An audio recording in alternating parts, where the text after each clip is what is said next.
Sessiyasi vakolatiga kiradigan masalalarni ko'rib chiqish uchun yig'ildik. Sessiyamizda viloyat kengashiga saylangan 39 nafar deputatdan 31 nafari ishtirok etmoqdalar. Sessiya ishimizda viloyat hokimining o'rinbosari, Oila va xotin-qizlar boshqarmasi boshlig'i Tojiboyeva Nargiza Kelizbekova ishtirok etmoqdalar. Shuningdek, kun tartibidagi masalalar yuzasidan aloqador tashkilot, boshqarma rahbarlari, ommaviy axborot vositalari vakillari ishtirok etishmoqda. Sessiya ishi O'zbekiston Respublikasi Prezidentining 2021-yil 16-iyundagi 62-47 sonli farmoni talablariga ko'ra ijtimoiy tarmoqlarda to'g'ridan-to'g'ri yoritib boriladi. Sessiyani ochish to'g'risida kimda qanday taklif bor? Ochilsin degan taklif tushdi. Ushbu taklifni ovozga qo'yaman. Rozilar? Qarshilar? Yo'q. Betaraflar? Yo'q. Sessiyani ochiq deb e'lon qilaman.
Rahmat.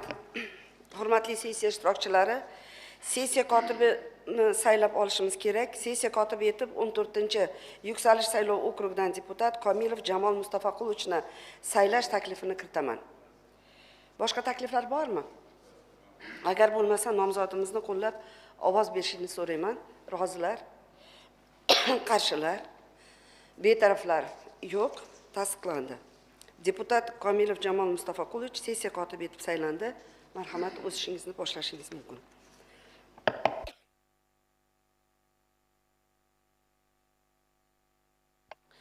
Hurmatli deputatlar, kun tartibiga kiritilgan masalalar barchangizga tarqatib berilgan.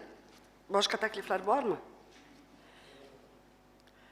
Agar rozi bo'lsanglar, tasdiqlab ovoz berishingizni so'rayman. Rozilar? Qarshilar? Yo'q. Betaraflar? Yo'q. Tasdiqlandi. Hurmatli deputatlar, ish tartibini ham belgilab olishimiz kerak. Ma'ruza uchun 10-15 daqiqagacha, savollar va ma'lumotlar uchun 3 daqiqagacha. 1,5 soat ichida sessiyani yakunlasak. Ma'qul bo'lsa, qo'l ko'tarib ovoz berishingizni so'rayman. Rozilar? Qarshilar? Yo'q. Betaraflar? Yo'q. Tasdiqlandi. Rahmat. Hurmatli deputatlar, sessiya ishtirokchilari, Xabaringiz bor, muhtaram yurtboshimiz tashabbuslari bilan kuchli kengash, tashabbuskor va hisobdor hokim tamoyili asosida mahalliy kengashlar faoliyatida yangi samarali boshqaruv mexanizmlari joriy etilmoqda. Joriy yilning 18-19 may kunlari bo'lib o'tgan Oliy Majlis Senatining 15-yalpi majlisida mahalliy davlat hokimiyati to'g'risidagi qonunga o'zgartirish va qo'shimchalar kiritish haqidagi qonun muhokama qilinib, senatorlar tomonidan ma'qullandi. Qonun bilan mahalliy vakillik organlari faoliyatiga qator muhim yangiliklar kiritilmoqda. Jumladan, mahalliy kengashlarda kengash raisi o'rinbosari instituti joriy etilmoqda. U bir vaqtning o'zida kengash kotibiyati mudiri vazifasini ham bajaradi. Kengashlar faoliyatining uzluksizligini ta'minlash maqsadida esa kengash rayosati tashkil etiladi. Uning tarkibiga kengash rahbariyati, doimiy komissiyalar va siyosiy partiya guruhlari rahbarlari kirishi ko'zda tutilmoqda. Rayosatga sessiyaga kiritiladigan ayrim dolzarb masalalarni muhokama qilish vakolati berilishi ko'zda tutilmoqda. Bu esa ishimiz samaradorligiga katta yordam beradi deb hisoblayman. Yana bitta katta yangilik, ya'ni kengash soati instituti joriy etiladi. Endi deputatlar aholini qiynayotgan dolzarb masalalar yuzasidan mahalliy davlat organlari va mutasaddilardan tezkor javob olish imkoniyatiga ega bo'ladilar. Saylovchilar fikrlari endi har qanday rahbarga rasmiyatchiliksiz darhol yetkazishi mumkin bo'ladi. Qonun muhtaram prezidentimiz tomonidan imzolangandan so'ng kuchga kiradi. Ushbu qonun biz deputatlarning faoliyatimizni, umuman vakillik nazorati ta'sirchanligini kuchaytirishga, hududiy muammolarni hal etish samaradorligini oshirishga xizmat qiladi. Hurmatli deputatlar, endi sessiya kun tartibidagi masalalarni ko'rib chiqishga o'tamiz. Davlatimiz rahbarining 2026-yil 16-fevraldagi mamlakat taraqqiyotining 2030-yilgacha mo'ljallangan ustuvor yo'nalishlari doirasida islohotlarni izchil davom ettirish va yangi bosqichga olib chiqishning qo'shimcha chora-tadbirlari to'g'risidagi 66-son farmonida bajarilishi zarur bo'lgan asosiy maqsadlar belgilandi. Unga ko'ra O'zbekiston 2030 strategiyasi doirasida xotin-qizlarning davlat va jamiyat boshqaruvidagi ishtirokini kengaytirish, rahbarlik lavozimlarida xotin-qizlar ulushini 35% ga yetkazish, davlat fuqarolik xizmatida ayollar ulushini 40% ga oshirish, davlat ishtirokidagi korxonalar kuzatuv kengashlarida xotin-qizlar ulushini ko'paytirish, xotin-qizlarni kasb, hunar va tadbirkorlikka o'qitish, 31-60 yoshli ayollarning kasbiy ko'nikmalarini rivojlantirish, axborot kommunikatsiya texnologiyalaridan foydalanuvchi xotin-qizlar sonini 500 ming nafarga yetkazish, yoshlarni, ayniqsa qizlarni oilaviy hayotga tayyorlash kurslari bilan qamrab olish, gender tenglikni ta'minlash va xotin-qizlarning huquqlarini himoya qilish mexanizmlarini kuchaytirish va boshqa masalalar o'rin olgan. Hurmatli deputatlar, haqiqatdan ham muhtaram prezidentimiz rahbarligida xotin-qizlarni har tomonlama qo'llab-quvvatlash, ularni jamiyatdagi o'rnini mustahkamlash va farovon hayot kechirishlari uchun barcha imkoniyat, sharoitlar yaratib berilgan. Kun tartibidagi birinchi masala yuzasidan so'zni viloyat hokimining o'rinbosari, oila va xotin-qizlar boshqarmasi boshlig'i Tojiboyeva Nargiza Keldibekovnaga beramiz. Marhamat.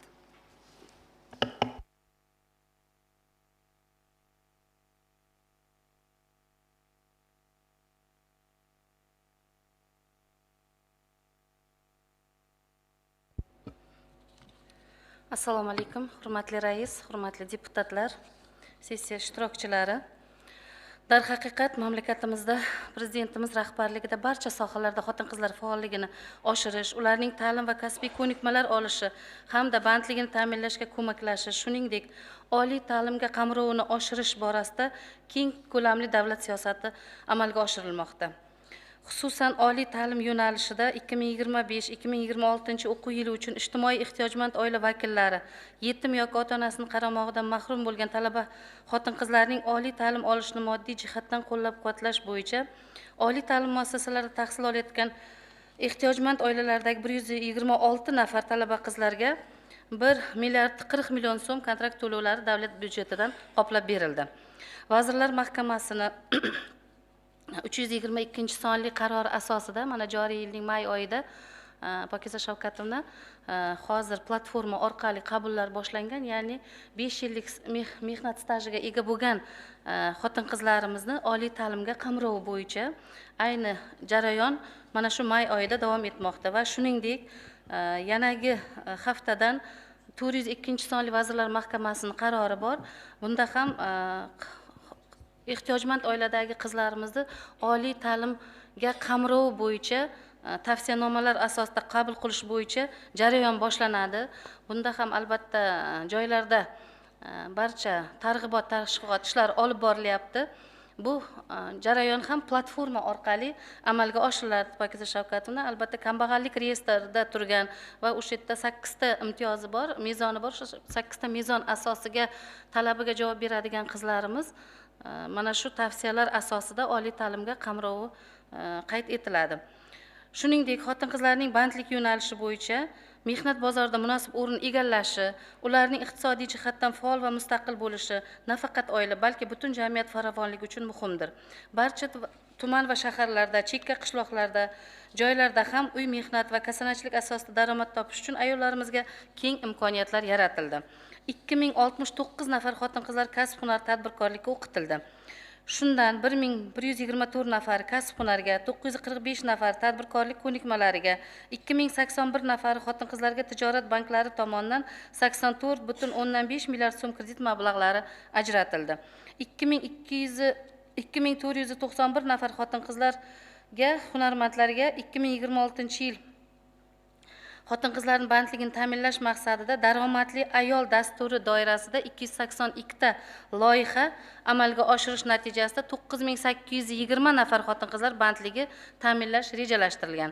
Amalga oshiriladigan loyihalar 5 ta yo'nalishda, jumladan asalarichilik, hunarmandchilik, tomorqachilik, parrandachilik, kasanachilik yo'nalishlari bo'yicha belgilangan. Loyihani amalga oshiradigan tadbirkorlarning ro'yxati aniq, manzilli shakllantirilgan. Bugungi kunga qadar shahar va tumanlarda 114 ta loyihalar ishga tushirildi. Natijasida 1420 nafar xotin-qizlar lider tadbirkorlarga biriktirildi. Keyingi masalamiz bu ajrimlar masalasi. Pokiza Shavkatovna, ajrimlar masalasida 2026-yil 3 oy davomida 426 ta ajrim qayd etildi. 221 ta mahallalardan 56 tasida ajrimlar soni oshgan. 73 ta mahalla fuqarolar yig'inida ajrimlar soni kamaygan. 92 ta mahalla fuqarolar yig'inida ajrimlar soni barqaror bo'lib kelmoqda. Ajrimlar oqibatida 324 nafar bola otasiz yoki onasiz tarbiyalanmoqda. Ajrim sabablari tahlil qilinganda 18 ta farzandsizlik, 15 ta uchinchi shaxs aralashuvi, 13 tasi nikohlanish shaxslarning oilaga tayyor emasligi, 11 tasi xiyonat, 6 tasi spirtli ichimliklarga ruju qo'yishi, 363 tasi boshqa sabablarga ko'ra qayd etilgan. Ajrimlarning oldini olish borasida mahallada oilaviy qadriyatlar komissiyasi va oqil ayollar harakati a'zolari faoliyat olib bormoqda. Ularning sa'y-harakati bilan ajrim yoqasidagi 427 ta oiladan 103 nafarini yarashtirishga erishildi.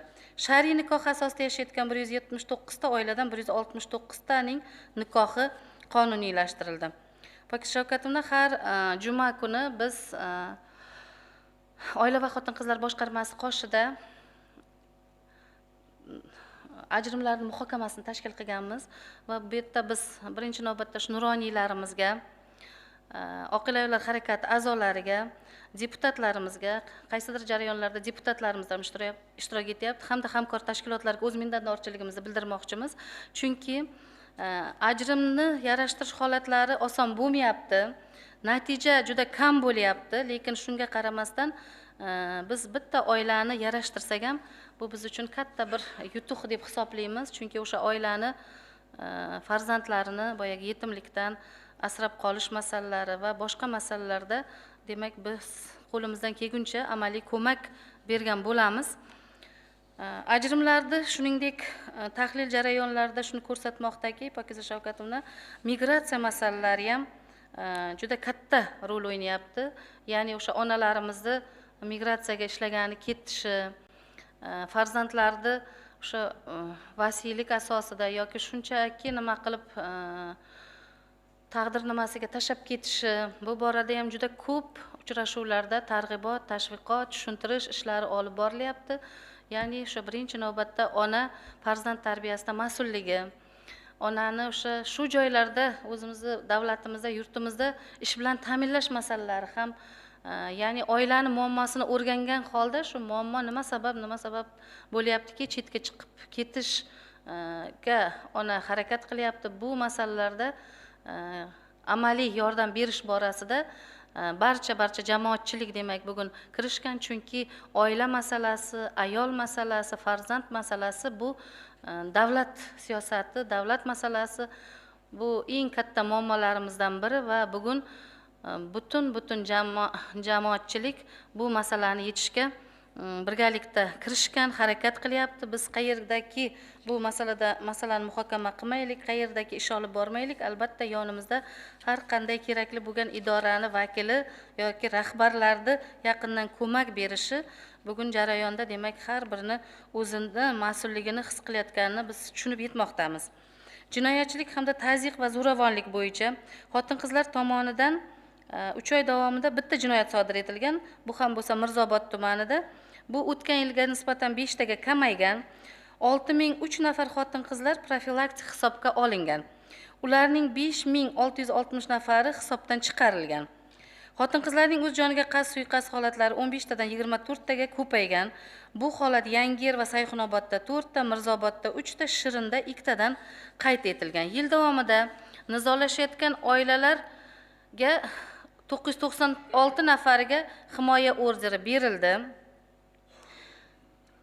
5216 nafar himoya orderi masalasida to'xtab o'tmoqchiman Pokiza Shavkatovna. Bu o'tgan yilga nisbatan albatta ko'rsatkichlarimiz kamaygan. O'tgan yilgi shu davrda bizda 2970 nafar 70 ta himoya orderi berilgan bo'lsa, bu yil 996 ta berilyapti birinchi chorak davomida. Demak, bu yerda shu viloyatda butun jamoatchilikda faoliyatini ko'rsatib beryapti bu raqamlar, lekin 996, ya'ni 1000 ga yaqin raqamimiz, bu ham katta raqam. Va mana shu yerda bizga deputatlarimizni juda katta yordami kerak bo'lyapti. Bu borada boshqarmada mutaxassisimiz faoliyat olib boryapti. Men shu so'zni chuqur tahlil olib borgan mutaxassisimga bir ikki og'iz so'zni bersam, marhamat Shuhrat aka. Mikrofon bo'lsa agar. Mikrofon yo'qmi yigitlar? Bu yerda biz taklif bilan shu deputatlarga murojaat qilmoqchimiz. Bilasizlar, himoya orderi mahallalarda ichki ishlar inspektorlari, profilaktika inspektorlari tomonidan beriladi. Marhamat Shuhrat aka. Assalomu alaykum. Pokiza Shavkatovna, hurmatli deputatlar. Hozir mana Nargiz opa juda dolzarb masalani ko'tardi. Shu masalada sizlarga ham ancha yordamlaringiz kerak bo'lyapti bu tizimga.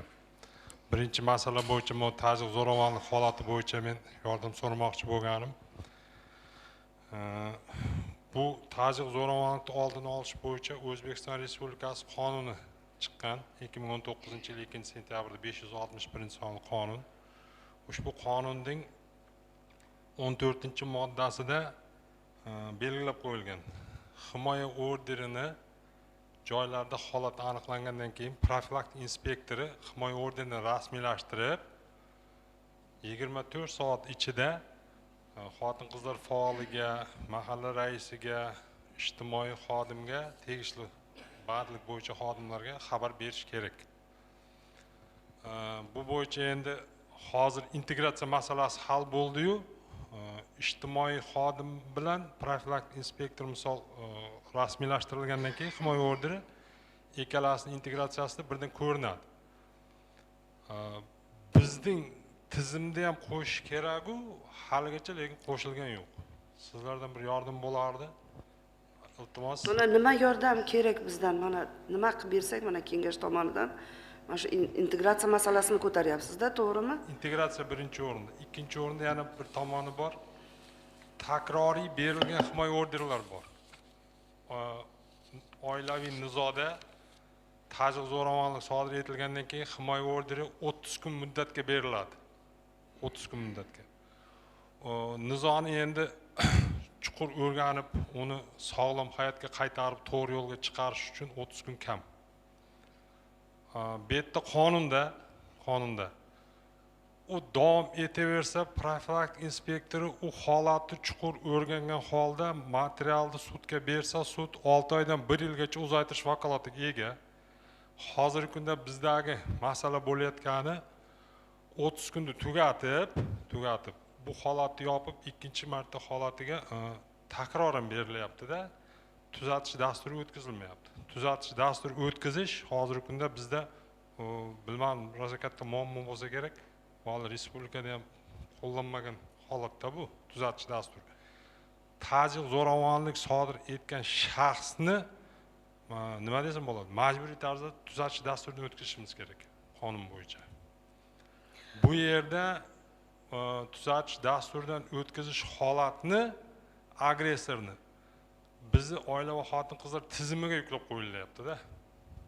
Bu menimcha noto'g'ri deb shunga taklifda yordamlaringizni so'ramoqchi edim. Demak, hozir masala shunday bo'lyaptiki, qonunga o'zgartirish kiritish. Taklif kirish kerak, Pokiza Shavkatni.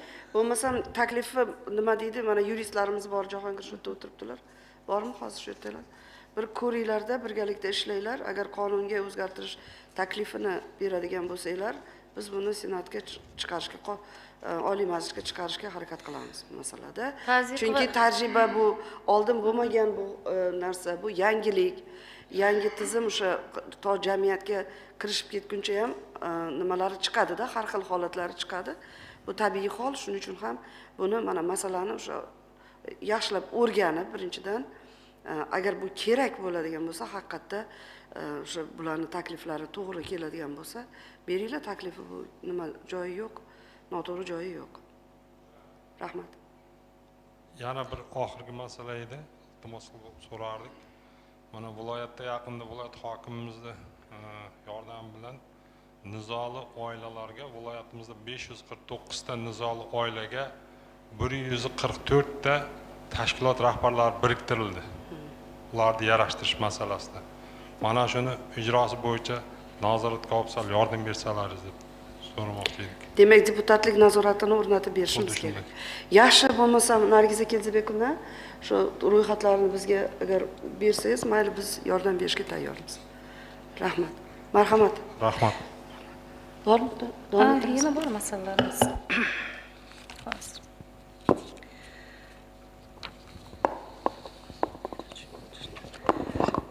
Pokiza Shavkatovna, masalalarimiz bilasiz juda ko'p. Demak, mana bu bugun ayollarimizni, o'sha rahbar ayollarimizni ulushi tahlil qilinganda 12,4% ni tashkil etmoqda.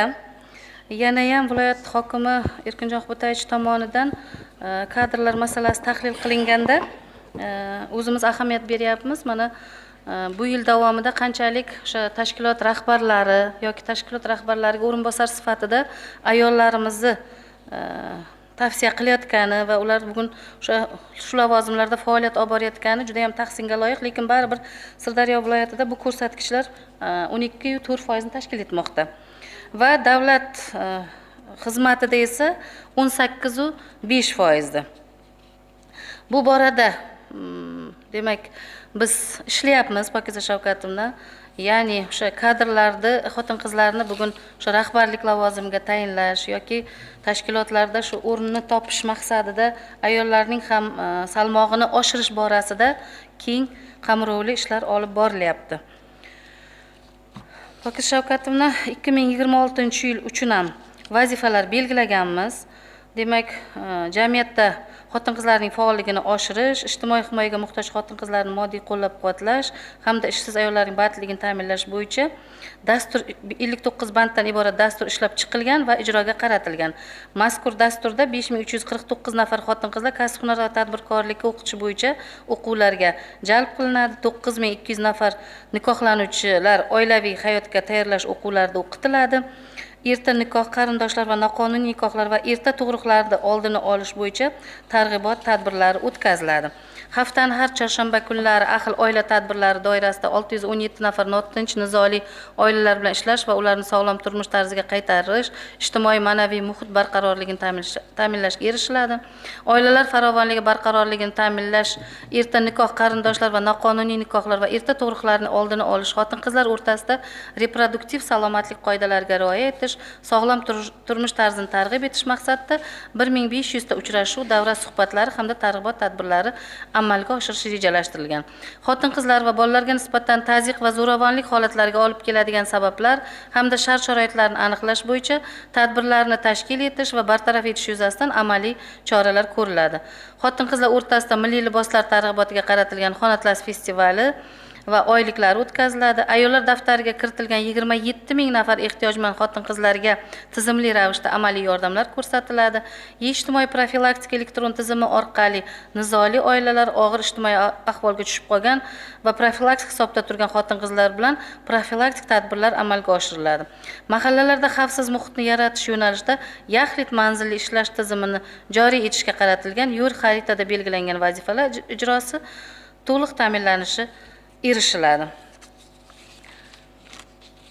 Ayollar daftari bo'yicha Pokiza Shavkatovna bu yil 27 mingta xotin-qizlarimiz kiritilgan.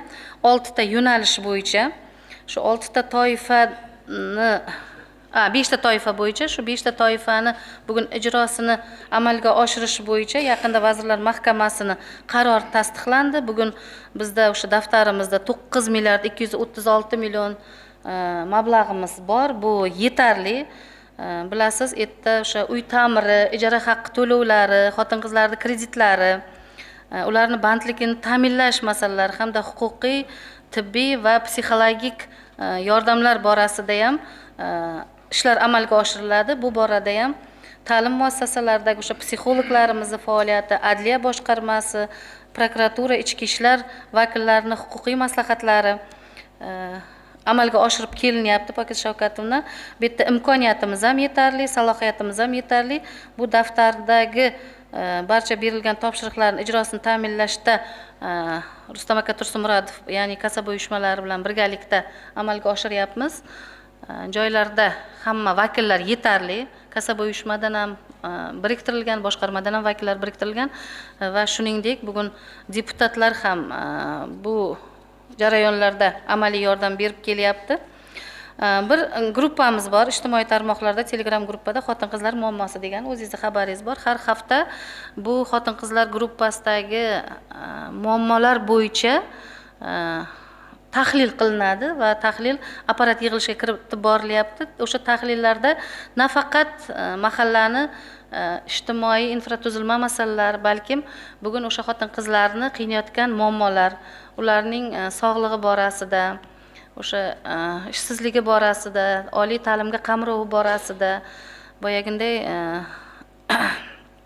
notinch oilalar borasida barcha masalalar qamrab olingan va bu borada topshiriqlar tegishli tashkilotlar tomonidan o'z vaqtida sifatli bajarilyapti, axborot berilyapti va keyingi muammolarni bosqichma-bosqich yechish bo'yicha rejalarda belgilab amalga oshirib kelyapmiz. Pokiza Shavkatovna, rahmat. Rahmat sizga ham. Marhamat, Nargiza Kezbekovnaga savollar bormi? Marhamat, Ravshan aka. Mikrofon bersanglar yaxshi bo'ladi.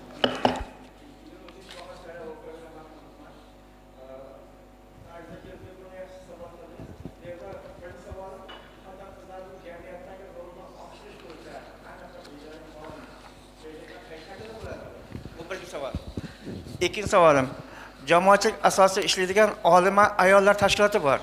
Hamma viloyatda bor, respublikada bor. Xo'p, Sirdaryo viloyatida bormi? Bular nima ish bilan shug'ullanadi? Biror joyda ko'rinmaydi. Bu shuni haqida ma'lumot bersangiz. Uchinchi savolim, chet elda himoya qilib kelgan fan doktorligi yoki falsafa doktori yoki fan nomzodi ayollarning ichidan nechta nafar bor? Bu Sirdaryo viloyatining yuzi hisoblanadi. Chunki chet elga borib ayollarni o'qib kelishi yoki o'sha himoya qilib kelishi juda katta yutuq hisoblanadi. Bular haqida hisobotda ma'lumot eshitmadik. Mumkin bo'lsa ma'lumot bersa yaxshi bo'lardi. Rahmat, Ravshan aka, rahmat. Jamiyatda shu ayollarning siyosiy faolligini oshirish borasida dasturlarimiz tasdiqlab olganmiz. Birinchi navbatda o'sha zaxira kadrlar bilan ishlash, keyin boya ta'kidlab o'tganimdek o'sha rahbarlik lavozimlariga ularni o'qitish, ya'ni o'sha Prezident akademiyasi qoshida tashkil etilgan ayollar maktabi bor. Rahbar ayollar maktabi. Shu rahbar ayollar maktabida har yili bizda 6 tadan 9 tagacha ayollarimiz taklif etilyapti, o'qitilyapti. Bu borada biz Argos bilan birgalikda bamaslahat faoliyat olib boramiz. Keyin mana shu deputatlikka ham xotin-qizlarimizni ulushini oshirish, ularni tavsiya qilish borasida ham kengash bilan birgalikda faoliyat olib boryapmiz. Ikkinchi masalangiz, Ravshan aka, oliy ta'lim bilan bugungi kunda juda ham hamkorlik yaxshi yo'lga qo'yilgan. Birinchi navbatda bizga eng ko'makchi bo'layotgan o'sha psixologlarimizning yordami, olima ayollarimizni. Olima ayollar uyushmasi tashkil etilgan, yo'q emas bor. Bu olima ayollarning ham faoliyati birgalikda, hamkorlikda amalga oshirilyapti. Faqatgina bitta masala, mana yaqinda nima bilan birgalikda ham kadrlarimiz rahbar bilan birgalikda suhbat jarayonida ham suhbat o'tkazgan paytimizda oliy ta'limlarga borib, ularda ko'proq fikr o'zini faoliyatini mana shu oliy ta'lim muassasasida davom ettirish, rahbarlikka taklif qilganimizda yo deputatlikka taklif qilganimizda ko'proq ular mana shu ilm bilan, fan bilan shug'ullanishlarini fikrini bildirdida Ravshan aka. Lekin bugun o'sha o'qituvchilarimiz, olimalarimiz hammasi jamiyatda, mana shu jarayonlarimizda talaba qizlarimiz hammasi faol. Ped institutda misol uchun Hilola qizimizni o'sha rektor o'rinbosari sifatida faoliyat olib borayotgani, boshlang'ich tashkiloti rahbari Nodira opani faoliyati, Guliston davlat universitetida Nigoraxon birgalikda mana ish olib boryapmiz. Shoira opa bilan memorandumlarimiz bor. Shoira Ayubovna bilan birgalikda o'sha ayollar daftaridagi butun o'sha psixologik yordamga muhtoj bo'lgan xotin-qizlarimiz bilan birgalikda barcha tadbirlarni yuklama qilib berganmiz. Shoira opa bugungi kunda biz bilan juda hamkorlikda ish olib boryapti va ishi juda natijali bo'lyapti. Chet eldagi to'g'risi bu borada raqamlarimiz yo'q. To'g'ri, o'rinli savol berdingiz, Ravshan aka. Bu borada raqamlarimiz yo'q. Lekin bugun davlat o'sha muhtaram prezidentimiz aynan shu chet davlatida o'qiyotgan qizlarimiz uchun boyagi qo'llab-quvvatlash jamg'armasidan ajratilayotgan mablag'lar, imkoniyatlar keng demoqchiman. O'sha olima ayollarimiz, olima qizlarimiz uchun imkoniyatlar keng. Bu bizni kamchiligimiz, to'g'ri. Rahmat. Ravshan aka endi o'zlari olim bo'lganlari uchun olima ayollar haqida qiziqdilar. Ravshan aka o'zingiz yordam bersangiz, qani nechtasi bitirib kelyapti, nechtasi kelyapti, chet elda nechtasi yoqladi. Bu ham bitta xotin-qizlarimizga yordam bo'lardi. Rahmat. Lekin har yili innovatsion olima ayollarning yangiliklari, yangi innovatsiyalari bo'yicha biz tanlovlar o'tkazamiz har yili. Bu qo'mita tomonidan o'tkaziladi. Xuddi shu tartibda biz universitetda, Ped institut hamda ximiya texnologiyalar universitetida shu olima qizlarimiz taklif qilgan holda ularni shu tanlovlarda ishtirok etib, yangiliklarni eshitib boramiz. Rahmat. Marhamat Norbek aka, marhamat. Assalomu alaykum, hurmatli rais, hurmatli deputatlar, sessiya ishtirokchilari. Juda chiroyli, mana eshitdik hisobotlarda. Bir Nargiza Kelibekova, mana kecha Oqoltin tumanidagi Yangi Davr mahallasida, endi juda ko'p mahallalarda ko'p yuraman men. Shu mahallaning yonida bitta fabrika ishlardi. Hozir u ishlamayapti, bilasiz. Endi shu mahalladan 800-900 metr nariyoqda yana bitta fabrika ochildi. Kecha rais aytayaptiki, mana deydi, kambag'allikdan chiqarish kerak edi, chiqardik 27 tani, lekin 27 tani ichida yana qo'shilib, yana 30 kishi bo'lib, двойной bo'lib yana ariza beryapti deydi. Endi to'g'ri, bunga haligini kompyuter rol o'ynaydi, inson omili yo'q. Lekin bolasiga 600 ming so'm, 700 ming so'm nafaqa olishni xohlayapti-da, 2 million 200 ming hozir shunday beryapti maoshni, olish borib o'sha yerga uzoq emish, 800 metr borib ishlashni xohlamaydi. Men demoqchiman, mana bu oila qadriyatlar komissiyasi hamda mana oqila ayollar mana shu nechchi marta shu mahallalarga borgan bo'lsa, men biror marta uchratmaganman bular. Balki ular o'zini vaqtida ishlar, balki men noto'g'ri gapirayotganman. Demoqchiman, bu ayollarni o'sha tashviqot qilish kerak uni ishlashga o'sha yoqqa. Uyda o'tirib, ana biz haqiqiy boqimandaga aylantirib qo'ya qoldik. Faqat telefon qilishadi, yordam ber, yordam ber, yordam ber. Harakat ham yo'q bo'lish kerak. Bunga sizdan iltimos buni e'tibor qaratishni so'ramoqchiman. Chunki ayollar faol bor u yerda, yana boshqa kishilar bor, mas'ullar. Faqat so'raver, ber degan bilan ish bo'lmasligini bilaman. Shu keyin mana qarang,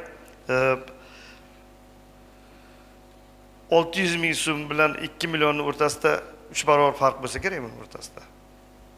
To'g'rimi? O'shani keyin yana eng oxirgisi nima? Men ichki ishlar bilan gaplashganman. Shu order masalasida. Ichki ishlar tomonidan haqiqatan ham bor faktni berishganda, shunday holatda aytishyaptilar. Biz bor faktni beryapmiz. Lekin shu xotin-qizlarga tegishli bo'lgan tashkilotlar tomonidan bu narsani sonini qisqartirilishga, qo'ying mana shu o'tib ketaversin deb aytgan holatlar bo'lyapti, deyapti-da. O'sha himoya orderida. Order masalasida. Chunki endi kutilmaganda bo'ladigan baxtsiz hodisalar, misol uchun o'shani haqiqatan vaqtida orderni berib, o'shani muhofazaga olinsa, bu yaxshi. Bitta bo'lsa ham, qo'ying, menga e'tibor bermaylik, erta endi joyga o'chib ketar desak, balki yomonlik bilan tugar. Shuning uchun o'sha ichki ishlar ham o'ylab, qarab, analiz qilib berayotgan bo'lsa kerak, o'sha hamkorliklaringni kuchaytirishlaringizni taklif bermoqchiman. Endi men uni ismi, familiya hammasini aytib o'tmoqchi emasman. Men taklif berdim, qabul qilinglar. Rahmat sizga. Norbek aka, rahmat. Himoya orderi bo'yicha yuqorida aytib o'tdim. 3000 ta edi, o'tgan yili bu yil o'sha natija berganki 900 taga tushdi-da Norbek aka. Bu yerda to'g'ri ko'rinmasa kerak, lekin boyagi Oqila ayollar harakati rahbari shaxsan viloyatda Pokiza Shavkatovnaning o'zlari tumanlarda ham, mahallalarda ham oilaviy qadriyatlar komissiyasi raisi, mahalla raislari hisoblanadi. Ajrim borasida agar Sirdaryoni ayoli kanalimizni kuzatib borsangiz, mana shu har chorshanba tumanlarda juma kuni viloyat boshqarmasida boya yuqorida aytib o'tgandek tahlil qilib boramiz. E'tirozingiz o'rinli. Qaysidir joyda bu a'zolarni faoliyati sustdir. Norbek aka, buni biz albatta ko'rib chiqamiz, tahlilini qilib olamiz. Himoya orderi borasida boya yuqorida mutaxassisimiz ham ta'kidlab o'tdi. Zo'ravonlik holati qayd etilganda buni ichki ishlar profilaktika inspektori nimaga oladi? Keyin himoya orderi beradi-da Norbek aka. Va shu o'rinda agressor bilan ishlash bo'yicha tuzatish dasturini xotin-qizlar faoliga yo'naltiryapti. Agressor bilasiz ko'p holatda erkak kishi bo'ladi-da. Erkak kishi bo'ladi. Bergan taklifimiz bu yerda mana shuni tuzatish dasturidagi yuklamani ko'rib chiqish masalasini biz qo'yapmiz deputatlarga. Taklif berish masalasini, chunki baribir bu yerda ichki ishlar o'zi agressor bilan sal chuqurroq yondashmasa, bu nimaga menimcha mahalla xotin-qizlar faolini jamoatchilik bilan birga qilayotgan nimasi yetarli bo'lmayapti. O'shaning uchun ham baribir boyagi raqamlarda hali o'zgarishlar juda sezilarli darajada emas. Rahmat. Marhamat, rahmat. Assalomu alaykum, hurmatli sessiya ishtirokchilari. Nargiza Keldibekova bir o'zingiz ham aytdingiz, bizda mana shu ajrimlarda sabablaridan, bosh sabablardan biri farzandsizlik masalasi ham ko'rilgan. O'tgan yilgi respublika hisobotlarida ham 12% dan ortiq edi bu ko'rsatkich. Ya'ni mana shu keyingi tendensiya bepushtlik ortib borayotganini ko'rsatyapti-da. Bizda lekin shu vaqtgacha hali viloyatimizda ham eko reproduktiv texnologiyalardan foydalanilmayapti. Qolaversa bu texnologiya juda qimmat, eng arzonlari o'rtacha 70-80 million, 100 millionga qildiryapti. Bizda mana shu rejaga kiritilganmi bepushtlarga mana shu eko tizimi orqali farzandli bo'lishga yordam berish uchun ayollarga subsidiya berishmi? Shunaqa bir rejalar bormi? Mana ajrimlarga baribir asosiy sabablardan biri bu. To'g'ri. Yo'q, bu borada subsidiyalar masalasi ko'rib chiqilmagan. Ayollarimizni davolash masalasida deyapsiz-da. Bu yerda endi turmush o'rtoqlarining ham sog'lig'i masalasi bo'lishi mumkin. U masalada subsidiya yo'q. Hurmatli sessiya ishtirokchilari, sal vaqtimiz tezroq edi. Agar ruxsat bersanglar, yozma bersaga, Nargiza Keldibekovaga savollaringizni yozma taqdim qilsanglar, yaxshi bo'lar edi, javoblarni olar edik. Menimcha yetarli bo'ldi. Men bitta narsaga xursandman. Ayollar masalasida erkaklarimiz juda ham katta qiziqishga ega ekanlar. Savollarni asosan erkaklarimiz berishdi. Rahmat, hurmatli deputatlar. Shunchalik shu ayollar masalalari sizlarni qiziqtirayotgani uchun. Albatta ayol prezidentimizning gaplari bor. Ayol rozi bo'lsa, dunyo, jamiyat rozi bo'ladi. Ayol baxtli bo'lsa, jamiyat baxtli bo'ladi. Shuning uchun ham ayollar masalasi bu hammaning ishi. faqat xotin-qizlar boshqarmasini emas, hamma jamoatchilikni, hamma o'sha kerak bo'lsa hukumat darajasida bu masala hal etiladi. Butun jamiyat, jamoat, davlat organlari hammasi shug'ullanishadi va albatta bugun qilinayotgan hamma sa'y-harakatlar bugun ayolni baxtli qilish, ayolni jamiyatda o'rnini toptirish, oilada o'rnini toptirish masalasiga e'tibor berish. Rahmat sizga Nariza Keldibekovna ishtirokingiz uchun. Marhamat, Rashina, Rustam aka, rahmat. Marhamat.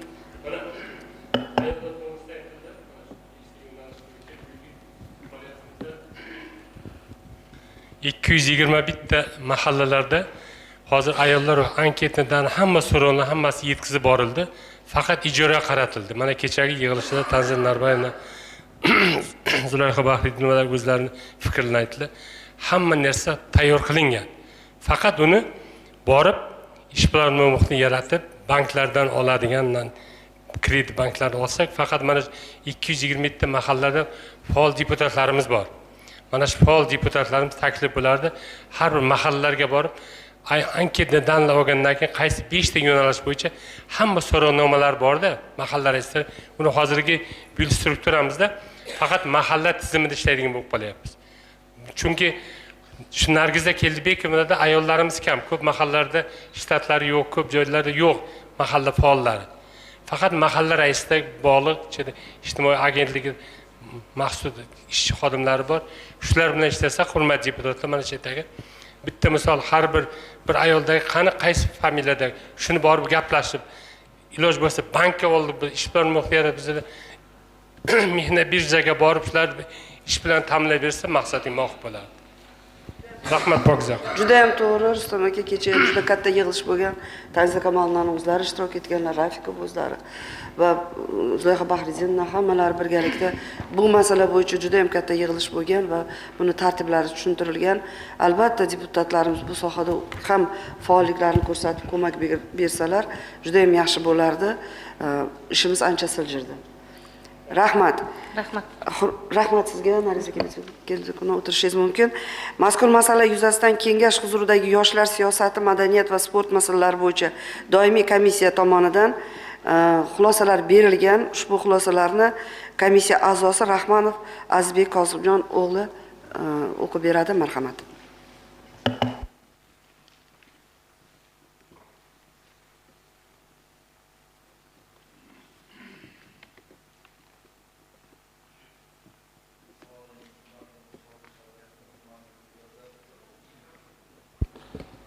Ming bor uzr.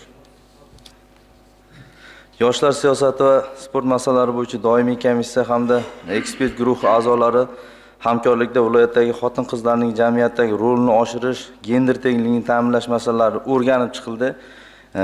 Ma'ruzani to'liq o'qib bermasamda, mana yuqorida Nariza Keldibekovna to'liq masalalarni aytib o'tdi, lekin o'sha doimiy komissiyada bu masala jiddiy qaraldiki, mana shu 426 ta ajrimlar masalasi va o'sha 324 nafar bolalarni otasi yoki onasi tarbiyalayotganlik albatta hammamizni tashvishga soladi va eng achinarlisi mana shu 8 ta tug'ruq holati, erta tug'ruq holatini qayd etilganligi bu boradagi profilaktik chora-tadbirlarni kuchaytirishga qaratilishini ko'rsatmoqda.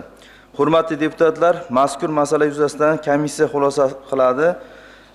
Oila va xotin-qizlar boshqarmasi boshlig'i N. Tajibayevaning hisoboti ma'lumot uchun qabul qilinib, boshqarma boshlig'iga quyidagi takliflarni kiritamiz. Birinchi, ayollar daftariga kiritilgan xotin-qizlar daftaridan chiqarish ishlarini jadallashtirish masalasi.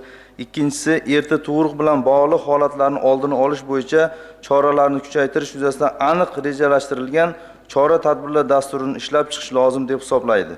Yuqoridagi takliflarni inobatga olgan holda Oila va xotin-qizlar boshqarmasi boshlig'i N. Tajibayevaning hisoboti yetarli darajada deb topish yuzasidan taklif kiritilgan qaror loyihasini qo'llab-quvvatlab ovoz berishingizni so'raymiz. Albatta bu doim komissiyada ham kelishildiki, biz deputatlar ham mana shu masalalar bo'yicha jiddiy yondashib, mana yuqorida kengash raisimiz ham ta'kidlab o'tdi, faqatgina bu yo'nalishdek emas, balki barchamizni tashvishga soladigan, ishlaydigan yo'nalish hisoblanadi. Shuning uchun mana shu qarorni qo'llab-quvvatlashga shaxsan o'zim ham ovoz berishingizni so'rayman. Rahmat e'tibor uchun. Rahmat Azizbek, o'tirishingiz mumkin. Hurmatli sessiya ishtirokchilari, kun tartibidagi birinchi masala yuzasidan tayyorlangan qaror loyihalari sizlarga tarqatib berilgan. Mana bildirilgan fikr mulohazalarni qo'shgan tarzda ushbu qarorni qabul qilishga rozimisizlar? Marhamat, rozilar? Qarshilar? Yo'q, betaraflar yo'q. Qaror qabul qilindi. Nariza Keldibekovna, agar nima bo'lsa, sizlarga ruxsat. Rahmat ishtirokinglar uchun. Hurmatli deputatlar, sessiya ishtirokchilari, kun tartibidagi ikkinchi masala O'zbekiston Respublikasi Prezidenti huzuridagi Ijtimoiy himoya milliy agentligining Sirdaryo viloyati boshqarmasi tomonidan ijtimoiy himoya sohasida amalga oshirilgan ishlar to'g'risida so'zni Ijtimoiy himoya milliy agentligining Sirdaryo viloyati boshqarmasi boshlig'i Hamdamov Quvonchbek Komiljon o'g'liga beramiz. Marhamat. Assalomu alaykum, hurmatli Pokiza Shavkatovna. Assalomu alaykum, hurmatli deputatlar. 2026 yil davomida Ijtimoiy himoya milliy agentligi Sirdaryo viloyat boshqarmasi tomonidan ham fuqarolarga ijtimoiy xizmatlar ko'rsatish bo'yicha bir qancha ishlar amalga oshirildi. Xususan, Inson ijtimoiy xizmatlar markazi tomonidan ijtimoiy himoyaga muhtoj fuqarolarning jami 69862 ta arizalar kiritilib, xizmatlar ko'rsatildi.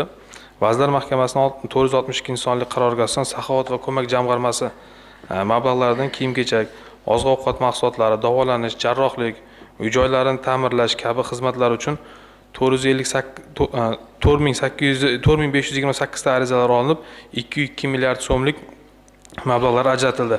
Bu ajratilgan 4000 ta arizalarning asosiy qismi oziq-ovqat va kiyim-kechak bilan, shu ehtiyojmand oilalarni oziq-ovqat va kiyim-kechak bilan ta'minlashga yo'naltirilgan. Jumladan, nogironligi bo'lgan shaxslarni funksional baholash sohasida aytadigan bo'lsak, bugungi kunda viloyatimizda jami 39851 nafar nogironligi bor shaxslarni tashkil etadi. Shulardan erkaklar 21400 nafar, ayollar 18400 nafar nogironligi bor. Bolalar esa 5860 nafarni tashkil etadi. Muhtaram Prezidentimizning Qurbon hayitini o'tkazish bo'yicha chiqargan qarorlari 196 sonli qarorlari bo'yicha ham mana shu 1863 nafar nogironligi bo'lgan bolalarning kelajakda nogironlikni bartaraf etish bo'yicha ham 362 nafar bolalarga vaucherlar shakllantirilib, mana shu bayram arafasida ularni jarrohlik amaliyotlarini o'tkazish bo'yicha ham ro'yxatlar shakllantirib olindi. Nogironligi bo'lgan shaxslar uchun tibbiy ijtimoiy xizmatlarni rivojlantirish sohasida ham bir qator ishlar amalga oshirildi. 2026 yil birinchi chorak davomida psixolog tibbiy pedagog komissiyasidan o'tish uchun jami 142 ta arizalar kelib tushgan bo'lib, shundan 133 tasi bo'yicha psixolog tibbiy komissiyasining tegishli xulosalari berildi. Xulosa berilgan jami 133 nafar bolalar, 34 nafari umumta'lim maktablarining inklyuziv sinflariga, 10 nafari maktabgacha ta'lim tashkilotlarining inklyuziv sinflar guruhlariga, 13 nafar esa ixtisoslashtirilgan maktab internetlariga, 23 nafari ko'p tarmoqli maktab ta'lim tashkilotlariga, 53 nafari esa kunduzgi parvarish xizmatlariga qamrab olindi. Shuningdek, 2026 yil birinchi chorak davomida Guliston shahrida davlat xususiy sheriklik asosida bitta yangi kunduzgi parvarishlash xizmati tashkil etildi. Qisqacha bu tushunarliroq bo'lish uchun kunduzgi parvarish xizmati bu 3 yoshdan 18 yoshgacha nogironligi bor bolalarni, ya'ni aqli zaiflikning o'rta va og'ir darajasidagi bolalarni qarab turish xizmatlari ekanligini ma'lumot uchun aytmoqchiman. Alohida ta'limga ehtiyojlari bo'lgan bolalarni ta'limni tashkil etishda bugungi kunga qadar nogironligi bo'lgan bolalarning 174 nafari inklyuziv sinfda, 35 nafari esa inklyuziv guruhlarga 35 inklyuziv guruhlarga jalb qilingan. 21 ta maktabda to'siq muhit to'liq yaratilgan. 2026-yilda yetim va ota-ona qaramog'idan mahrum bo'lgan bolalar uchun ham bir qancha ishlar amalga oshirish rejalashtirib olingan. 43 nafar bolaga uy-joy beriladi va 49 nafar bola 1% imtiyozli kvotaga qo'shib kiritilib, ya'ni oliy ta'limga kiritiladi. 89 nafar yozgi ta'tilda Sirdaryo tumanidagi oromgohlarga yuboriladi.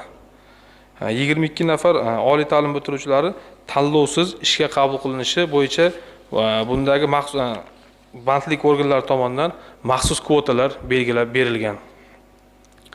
852 nafar tazyiq va zo'ravonlikka uchragan ayollar va bolalarga ijtimoiy xizmatlar ko'rsatilib, 72 nafari birlamchi ko'makxonalarga joylashtirildi. 1270 nafariga himoya orderi berildi. O'zbekiston Respublikasi Vazirlar Mahkamasining 29-yanvardagi 35-sonli qarori yuzasidan ham bir qancha ishlarni amalga oshirdik. Xabarlaringiz bor, ikkita reyestr birlashib, umumiy ijtimoiy reyestr tashkil qilindi 35-sonli qaror bilan. Bu reyestrdagi oilalar 3 toifaga bo'lib olindi. Birinchisi davlat ta'minotidagi oilalar birinchi chorak yakuniga ko'ra 6478 dan tashkil qiladi. Kambag'al oilalar 11492 nafarni, kambag'allik chegarasidagi oilalar 1504 nafarni tashkil etadi. Ijtimoiy reyestrga kiritilgan oilalarni barqaror daromadini oshirish yuzasidan mahallalarda faoliyat yuritayotgan hokim yordamchilari hamda mahallada kompleks xizmat ko'rsatuvchi ijtimoiy xodimlar tomonidan individual rejalar tuzilib, barqaror daromadga erishishga ko'maklashilmoqda. Shuningdek, Prezident O'zbekiston Respublikasi Prezidentining 2026-yil 5-fevraldagi 49-sonli qarorining 13-bandi ijrosi yuzasidan ehtiyojmand oilalar xonadonlarida yashil ta'mirlash ishlari ham amalga oshirilmoqda. Yashil ta'mirlash ishlari viloyatimiz bo'yicha 82 ta, ya'ni qaror talablariga tushadigan 82 ta xonadon tanlab olingan bo'lib, ushbu 82 ta xonadondan bugun 29 ta xonadon to'liq ta'mirlash ishlarini yakunlab, topshirishga qabul qilib olindi.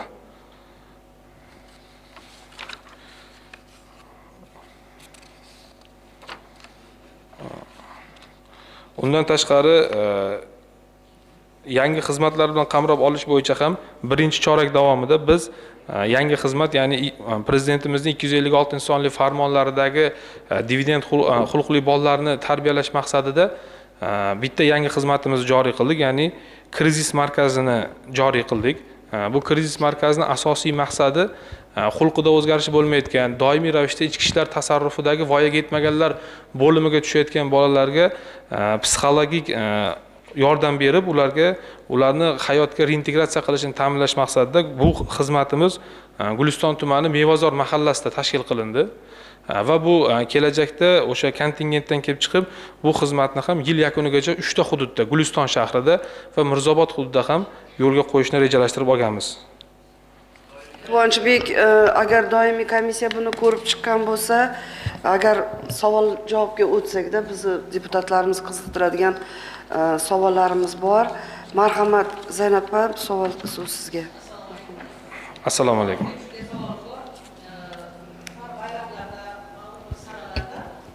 Davlatimiz tomonidan mana shu ijtimoiy himoya ro'yxatiga tushgan fuqarolarga bir moddiy ma'naviy jihatdan shu qo'llab-quvvatlash uchun moddiy yordamlar berilgan.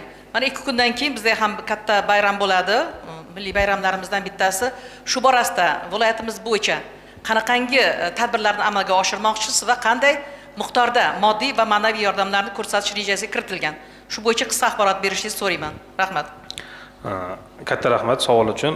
Avvalambor haqiqatdan ham bizda mana shu mentalitimizda Ramazon va Qurbon hayiti juda keng nishonlaniladi va bunda ham bu yilgi Qurbon hayitini ham nishonlashda muhtaram yurtboshimiz tomonidan qabul qilingan 196-sonli qarorda ham dam olish kunini 5 kun deb e'lon qilinishlari va bu borada ehtiyojmand oilalarni qo'llab-quvvatlash bo'yicha bir qancha masalalarni qo'lda 10 ming nafar, ya'ni jarrohlik amaliyotini kutayotgan bolalar, ya'ni 0 yoshdan 18 yoshgacha 10 ming nafar bolalar, respublika bo'yicha 10 ming nafar, bizda viloyatda 326 nafar bolalarni mana shu Qurbon hayiti munosabati bilan jarrohlik amaliyotlarini mutlaq tekin amalga oshirish belgilab olindi. Undan tashqari yana 6 ming nafar onkologik, kardioxirurgiya jarrohligini, jigar transplantatsiyasini kutayotgan oilalarni, insonlar, shaxslarni ham tekinga, bu safargi qaror qolganlardan o'zgacha farq qiladi. Bu safargi qarorda muhtaram yurtboshimiz shunday narsani qo'shib berdilarki, endi jigar transplantatsiyasini amalga oshirayotganda donorning ham xarajatlari vaqf xayriya fondidan to'liq qoplab berilishi ham bu haqiqatdan ham bir yuksak e'tibor berishlarini bir isboti bo'ldi. Undan tashqari davlat ta'minotidagi hamda o'zgalar parvarishiga muhtoj bo'lgan yakka yolg'iz yashayotgan shaxslar viloyatimiz bo'yicha 6166 nafar oilalarga bir martalik, ya'ni oziq-ovqat to'plamini berishni rejalashtirib oldik. Bugungi kunda ushbu to'plamning 40% muhtoj xonadonlarga yetib bordi. biz Hayit bayramigacha 100% yana to'plamlarni yetkazib beramiz. Rahmat. Bormi yana fikrlar? Marhamat. Assalomu alaykum hurmatli Pokiston, hurmatli sessiya qatnashchilari. Meni savolim deputatlar ko'targan masala. 202 ta ro'yxat qilgandik. Shundan 81 tasi uy-joy ta'miri, yana 60 dan ziyodi boyagi og'ir tibbiy holati, shundan 29 tasini nima deymiz qonuniy imtiyozlari yo'q edi. 29 tadan 24 tasini milliy markaz shartnoma tuzdi 1,5 milliard so'mga.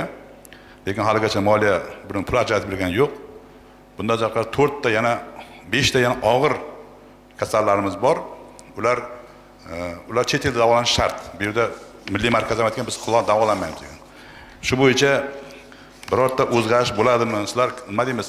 Men shu kotib hamdir sifatida aytmoqchiman. Quvonchbek, xafa bo'lmaylaru. Har bitta sizlarga taalluqli emasday munosabat bildiryapsizlar bizga.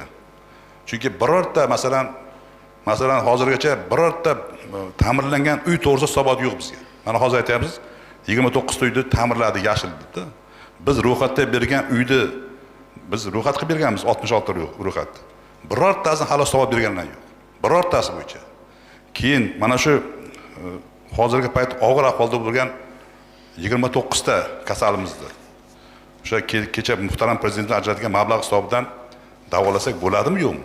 Shundan xabaringiz bormi yo'qmi? Chunki ro'yxatni men so'raganimda kechadan oldin kuni, juma kuni men hokim o'rinbosari oldiga kiramda, bugun soat 18:00 gacha berib bo'lish shart dedi. Men o'shandan keyin chiqib aytib, viloyat sog'liqni saqlash boshqarmasiga ham chiqdim. Mana shu ro'yxat esdan chiqib ketmasmi? Lekin javob yo'q. Mana shu bo'yicha, mana shu masala bo'yicha birinchi uy bo'yicha qachon mayli, men hozir hisobot bo'lmasa, keyingi sessiyada hisobot bera olasizmi yo'q mana shu uylar bo'yicha? Ikkinchisi, mana shu 29 ta odam taqdiri nima bo'ladi? Mayli, hozir aytyapsizki, 18 yoshgacha kasal, 18 yoshli bolalar deyapsiz-da, davolanishga. Ha, 10 mingta 18 yoshgacha. Biz bergan ro'yxat hammasi yuqori yosh. 6 mingta boyagi jigar transplantatsiyasi, onkologik kasalliklarga chalinganlar, ular alohida tashqari. 10 mingtasi yosh bolalar faqat. Shu biz deputat Respublika bo'yicha biz bergan bu respublika bo'yicha. Biz bergan ro'yxat mana shu taqdiri nima bo'ladi shu? Rahmat savol uchun. Uy ta'mirlash biz 82 ta xonadon bu alohidagi, ya'ni birinchi guruh nogironligi bo'lgan va ularni uyda ishlash mumkin bo'lmagan shaxslar to'g'risida edi. 82 ta xonadon prezidentimizning 49 sonli farmonlaridan kelib chiqib, buni faqatgina hozircha bizga 29 tasini qabul qilib oldik, ya'ni ta'mirlash bo'lgan deb. Hududlardan deputatlarimiz ko'targan ta'mirlash ishlari bo'yicha ham bu bitta narsaga sal urg'u berishni men xohlardim. Bu Saxovat va ko'mak jamg'armasidan amalga oshiriladi, bu ta'mirlash ishlari. Saxovat ko'mak jamg'armasidan amalga oshirishda bir qancha etaplari bor. Mana shu etaplar yakunlanganligi, ya'ni birinchi etap, ya'ni reyestrga kirish degan talabi bor edi. Har qanday Saxovat ko'makdan amalga oshirilayotgan har qanday ishlarni manbasi reyestrga kirgan oila bo'lishi kerak. Biz reyestrdan xatlovdan o'tkazib oldik. Buni keyingi safar bu bo'yicha ham amalga oshirgan ishlarimiz bor. Buni video roliklari bilan, prezentatsiyalar bilan keyingi hisobotlarimizda ham taqdim qilaman. Davolanish qismi keladigan bo'lsak, davolanish qismida 362 nafar bu bolalarni to'liq ro'yxat shakllangan, 9 turdagi nogiron belgilangan bolalarni, kattalar bo'lsa jigar transplantatsiyasi va onkologik kasalliklarni va undan keyingi bosqichdagi yana bir 3 xil turdagi kasalliklarni, yurak operatsiyasini qilish bo'yicha ham ro'yxatlari mavjud ulardi, lekin bu ro'yxat meni qo'limda yo'q ekan, sog'liqni saqlashda bor. Faqat bunda oldingi talablarda 67-sonli qarorda bitta talab bor edi. Ijtimoiy reyestrga kiritilgan kasallarni, ya'ni bemorlarni davolash deb aytilardi bundan oldin. Bu safargi qaror o'zgacha chiqdi. Oilaning daromadidan qat'iy nazar deyildi. Ya'ni o'sha bugungi kunda birlamchi o'chirtda turgan, ya'ni navbatda turgan shaxslar haqida boryapti bu gap. Bu to'g'risida menda ya'ni katta yoshdagilar bo'yicha ro'yxatim yo'q edi. Quvonchbek, bitta narsani to'g'ri nima hal qilib olishimiz kerak. Mana hozir Abshokir aka aytganlaridek, mana kechgacha beriladigan bo'lsa, mana hozir tezkorlik bilan bir ko'rib, balki o'sha ro'yxatga kirib qolgandir. Kirmagan bo'lsa, mana o'zingiz ham aytyapsiz, mana shu bitta insonga bitta yordam bo'ladi-da. U insonlar ham bekorga murojaat qilmaydi. Demak, o'zlarining imkoniyatlari chegaralanganki, mana deputat bu narsani ko'taryapti. Deputat ham o'rganmasdan turib, bilmasdan turib kiritmaydi bu narsani. To'ppa-to'g'ri. Shuning uchun ham mana shu masalalarda bugun bir jiddiy yondashinglarda va buni nazoratini Abchokir aka kimgadir yigitlarimizdan bersangiz, shug'ullanishsa, mana kechgacha bu balkim holat o'zgarar. Mana hayit arafasida bitta oilaga bizni katta yordamimiz bo'ladi. Bormi yana savollar? Agar ruxsat bersanglar, yozma bersak, chunki juda nimaga biz tig'iz deyapmiz vaqtimiz. Hozir soat 5 da korrupsiyani yig'ilishi bor Sirdaryo tumanida. Shuning uchun ham sal shoshilinch o'tkazyapmiz. Gulchehra yozma bersangiz bo'ladimi? Mayli, 2 og'iz faqat keyin yozma beringlar. Rahmat.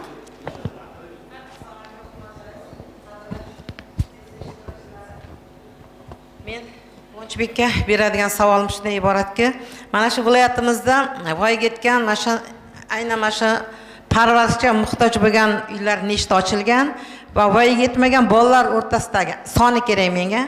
Ular parvarish uylari nechta ochildi, tashkil etildi va o'zingiz rahbar sifatida shu uylar ko'rganmisiz? Ular o'sha imkoniyati cheklangan insonlarga qo'yiladigan normativlar juda og'irda. Men Toshkentga borib aynan mana shu bir ikkita joyda ko'rib kelganman-da. Bizda viloyatimizda mana shunday normativlar tashkil etilganmi? Rahbar sifatida o'zingiz ko'rganmisiz? Oldindan rahmat sizga. Katta rahmat savolingiz uchun. Menimcha siz kunduzgi qarab turish va kunduzgi parvarishlash xizmatimiz haqida gapiryapsiz, savol beryapsiz.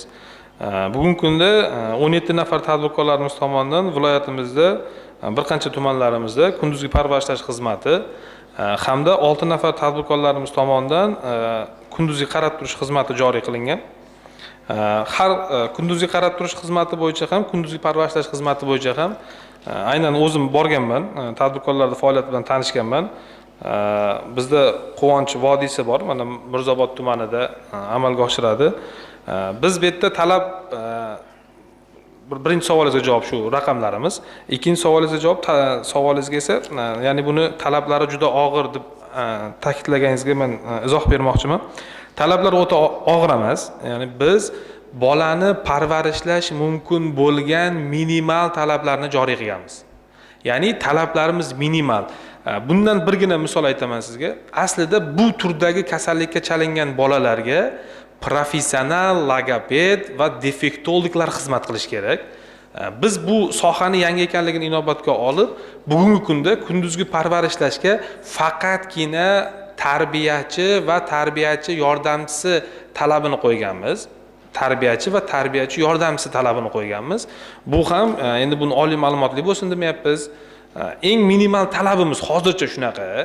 27-yildan boshlab bular to'liq rivojlangan davlatlardagi jahon standartlari asosida amalga oshiriladi.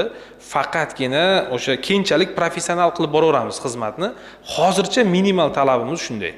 Ya'ni o'zi aslida bu kasallikka faqatgina maxsus pedagog bo'lish kerak yoki maxsus vakolatli shaxs bo'lish kerak.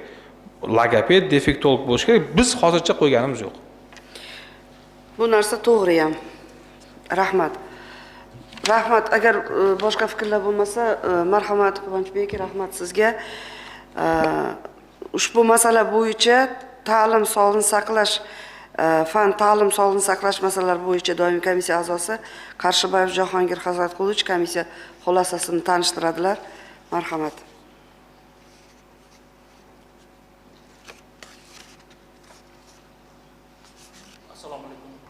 Assalomu alaykum hurmatli Pokiza Shavkat, hurmatli deputatlar, sessiya qatnashchilari.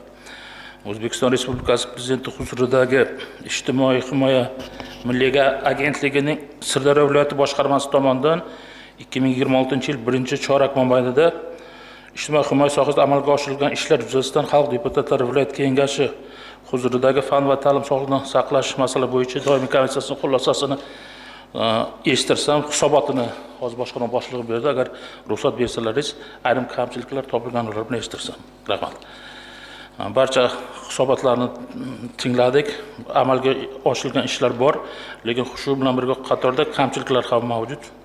Xususan, O'zbekiston Respublikasi Prezidentining virtual va xalq qabulxonalari orqali 2026-yilning o'tgan davr mobaynida 1587 ta murojaat kelib tushgan.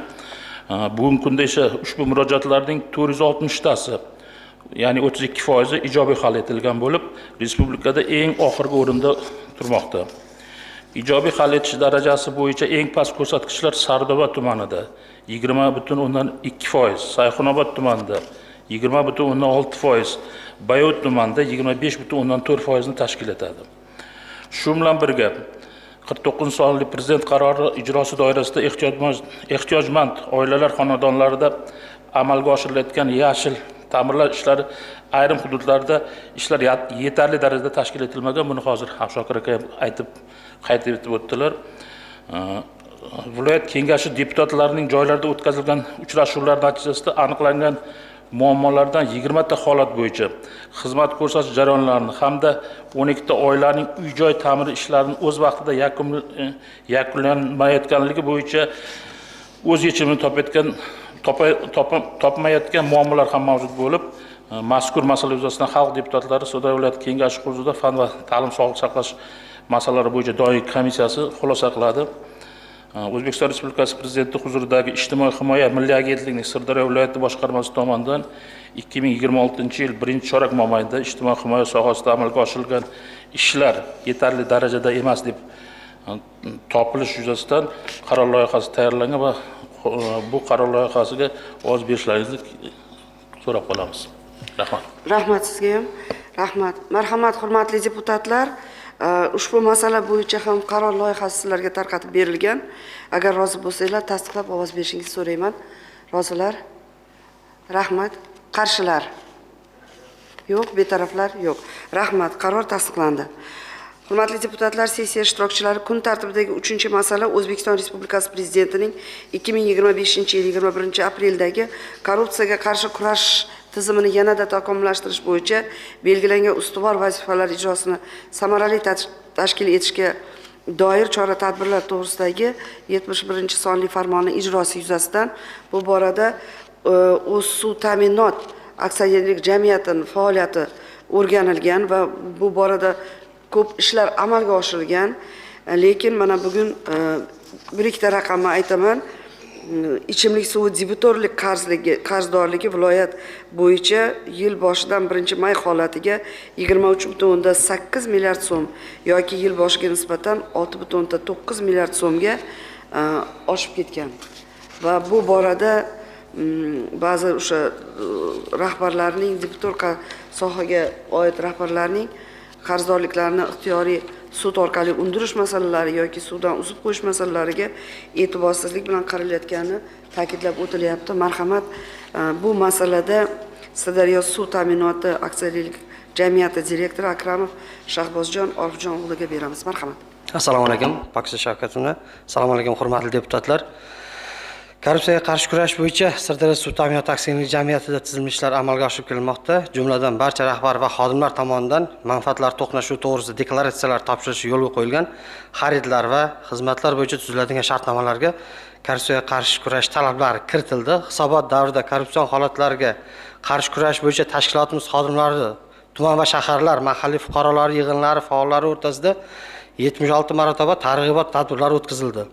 79 nafar xodim bilan yakka tartibda profilaktik targ'ibot, tashviqot suhbatlari o'tkazildi. Bundan tashqari, fuqarolarimizning huquqiy ongini oshirish, iste'mol qilingan ichimlik suvi uchun to'lovlarni o'z vaqtida amalga oshirishni ta'minlash maqsadida televideniya va ijtimoiy tarmoqlar orqali doimiy ravishda tushuntirishlar olib borilmoqda. Korrupsiyaga qarshi kurashish compliance nazorat xodimi tomonidan fuqarolar tomonidan qilingan korrupsion holatlar bilan bog'liq murojaatlar bo'yicha 90 ta arizalar ko'rib chiqildi va barchasi murojaatchilar foydasiga ijobiy hal qilindi. Hisobot davrida compliance nazorat xizmati tomonidan 19 marotaba o'rganishlar o'tkazildi va o'tkazilgan o'rganishlar davomida iste'molchilarning mablag'lari noqonuniy o'zlashtirish, hisob-kitoblarni sun'iy oshirish va boshqa ko'rinishdagi bir qancha noqonuniy holatlar aniqlanib, 19 nafar xodimlarga nisbatan xizmat tekshiruvlari o'tkazildi. 7 nafar xodimga nisbatan to'plangan hujjatlar qonuniy ko'rib chiqish maqsadida huquqni muhofaza qilish organlariga taqdim qilindi va Sirdaryo viloyat prokuraturasi tomonidan o'sha mazkur 7 nafar xodimga nisbatan O'zbekiston Respublikasi Jinoyat kodeksining turli xil moddalari bilan jinoyat ishlari qo'zg'atilib, jazo muqarrarligi ta'minlandi. Shuningdek, o'tgan yilda viloyatda korrupsiyaning oldini olish, unga qarshi kurashish, shu jumladan maishiy korrupsiyaga barham berish, korrupsiyaga nisbatan murosasiz munosabatda bo'lish, muhitni shakllantirish bo'yicha yo'l xaritasi asosida 38 ta suv inshoatlariga masofadan shunday demak, doimiy komissiyada muhokamadan o'tdi, to'g'rimi? Shunday. Faqat bitta savol sizga. Mana shu Guliston shahrida 308 milliard so'm, Sirdaryo, Boyovut tumanlarida 3 milliard so'm, Guliston tumanida 512 million, Xovosda 103 million, Mirzobodda 35 million so'mga oshib ketgan qarzdorlik pullarini nima qilamiz? Marhamat. Bu borada targ'ibot tashviqot ishlarini amalga oshiryapmiz. Majburiy tartibda undirish, sudga chiqarish aholini, qarzdor iste'molchilarni tarmoqdan uzish kabi ishlarni amalga oshiryapmiz. Bunday olib qarasa, haqiqatdan ham 26 milliard mablag' juda katta mablag' debitor qarzdorligimiz. Lekin bir oylik iste'molimiz ham hozir 10 milliarddan oshiq. Bu doimiy iste'mol qilinganda o'zi aslida sud ta'minoti bilan bog'liq xarajatlar 52-41 sonli Vazirlar Mahkamasining qarorida joriy oy uchun to'lovni joriy oyning o'zining 10-sanasiga qadar bartaraf qilinishi belgilangan. Bu bo'yicha 121 ta inspektorlarimiz doimiy undirish bilan shug'ullanyapti, lekin deputatlarimizdan ham iltimos bo'lardi shu targ'ibot tashviqot ishlari bo'yicha bizga yordam bersa amaliy. Rahmat. Savollar bormi? Ravshan aka, ikki og'iz marhamat.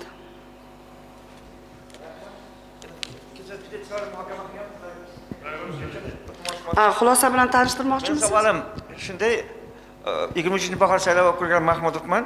Nima sababdan yuridik iste'molchilarga zamonaviy masofadan ma'lumot uzatuvchi hisoblagichlar o'rnatish ishlari o'z holiga tashlab qo'yilgan.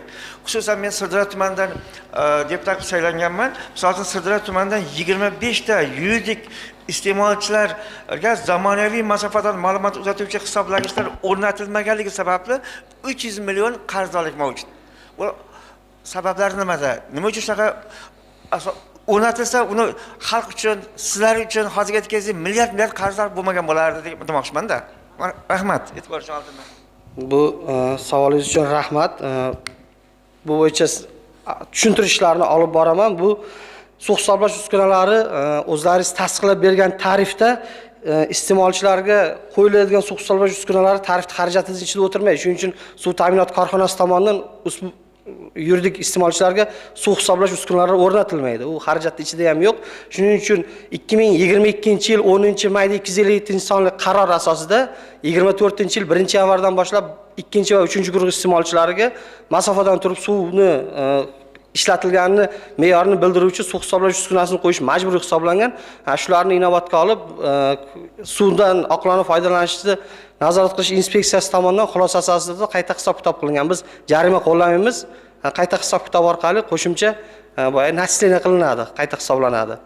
Lekin barchasini ogohlantirib, byudjet tashkilotlariga, maktab bog'chalarga joriy yilning o'zida 184 ta qo'yildi, mana shu yilning o'zida.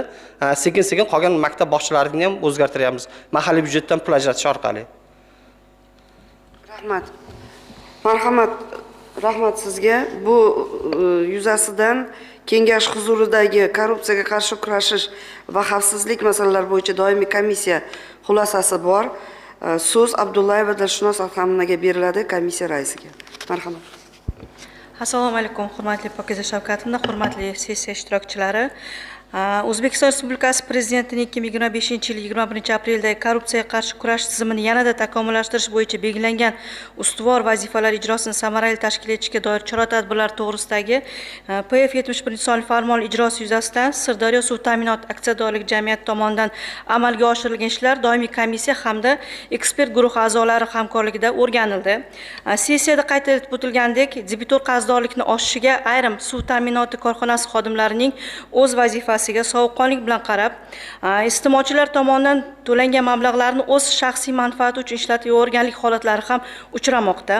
Mazkur holatlar yuzasidan huquqni muhofaza qiluvchi organ xodimlari bilan o'rganilganda 6 nafar suv ta'minoti korxonasi xodimlariga nisbatan jinoyat ishlari qo'zg'atilgan. Bunday holatlar Sayxunobod, Sirdaryo tumanlarida sodir etilgan. Misol uchun Sayxunobod tumani filiali mijozlar bo'linmasi nazoratchisi 2025-yil 2 oy ishlab, fuqarolarning ichimlik suvi to'lovlarini qabul qilish, suv hisoblash uskunalarini xarid qilgan holda iste'molchilarga o'rnatib berish vakolatlari mavjud bo'lmasa-da, fuqarolarning ishonchiga kirib, o'z xizmati mavqeyidan foydalanib, jami 25 nafar fuqarolardan umumiy qiymati 10 million so'm pul mablag'larini ichimlik suvi to'lovlari sifatida ham iste'molchilarga suv hisoblash uskunalarini sotib olib, o'rnatib berish sifatida qabul qilingan va pul mablag'larini jamiyatning hisob raqamiga kirim qilmasdan o'zining shaxsiy manfaatlari yo'lida ishlatib talon-toroj qilingan. Shuningdek, komissiya tomonidan anonim so'rovnoma ham o'tkazilgan. Ishtirokchilarning 33% tanish bilish orqali ish bitirish holatlari bor deb bildirgan. 49% esa ishtirokchi sohani raqamlashtirish samarali deb hisoblashgan. 12,7% ishtirokchi esa xizmat sifat past deb hisoblashgan. Shuningdek, qo'shimcha taklif va fikrlar tizimini to'liq raqamlashtirish, haqiqiy mutaxassislarni ishga jalb qilish, xodimlar mas'uliyati va maoshini oshirish kabi fikrlar bildirib o'tilgan. Bu esa tashkilot faoliyatini yanada shaffof, tezkor va samarali tashkil etish bo'yicha jamoatchilikda aniq takliflar mavjudligi ko'rsatilgan. Hurmatli deputatlar, mazkur masala yuzasidan komissiyamizning xulosasi quyidagicha: O'zbekiston Respublikasi Prezidentining 2025-yil 21 apreldagi PF 71-son farmoni ijrosining yuzasidan Sirdaryo suv ta'minoti aksiyadorlik jamiyati tomonidan amalga oshirilgan ishlar yuzasidan hisobot huquq muhofaza qiluvchi organlar tomonidan taqdim etilgan xulosalar asosida yetarli emas deb baholash yuzasidan tayyorlangan qaror loyihasini qo'llab-quvvatlab ovoz berishlaringizni so'rayman. E'tiboringiz uchun rahmat. Rahmat, marhamat, qaror loyihasi qo'lingizda turibdi. Agar rozi bo'lsanglar, tasdiqlab ovoz berishingizni so'rayman. Marhamat. Qarshilar? Betaraflar yo'q. Demak, bu masalaga yana biz qaytamiz. Shug'ullanishinglar kerak. Kun tartibidagi 4-masalaga o'tamiz. Xabaringiz bor, fevral oyida muhtaram prezidentimiz tashabbuslari bilan har payshanba yoshlar kuni deb e'lon qilindi va bu an'ana bizning viloyatimizda ham yaxshi amalga oshirilyapti. O'tgan davr mobaynida 993 ta uchrashuvlar o'tkazildi. Ularda 23141 nafar yoshlarimiz ishtirok etdilar. 2183 ta muammolar aniqlandi va ularning 87.5% hal qilib, rahbarlar tomonidan hal qilib berildi.